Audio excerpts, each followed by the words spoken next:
Welcome to Kenton Teaches. Enjoy the video. You have admin rights and a backed-up DNS list. Now open network and internet settings and go straight to adapter options.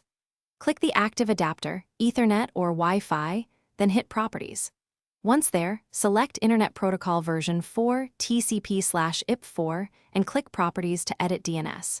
You're doing this because private DNS gives encryption and control over resolution.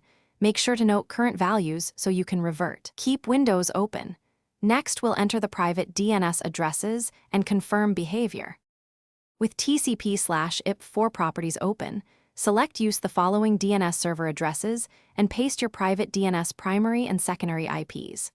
Once added, click OK, close adapter dialogs, and return to an elevated command prompt. Run ipconfig/flushtons to clear caches, then ipconfig/renew to ensure the adapter picks up the new settings.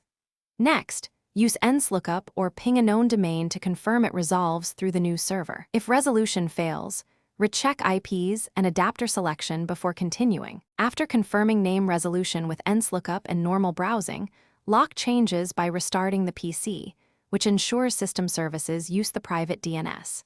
If you see mixed results, make sure no VPN or security app is overriding DNS. Check adapter priority and Windows DNS overriding settings. As a key troubleshooting tip, if DNS still leaks or fails, revert to your backed-up values, restart, and then re-enter the private DNS precisely. Small typos or an extra space often cause failures.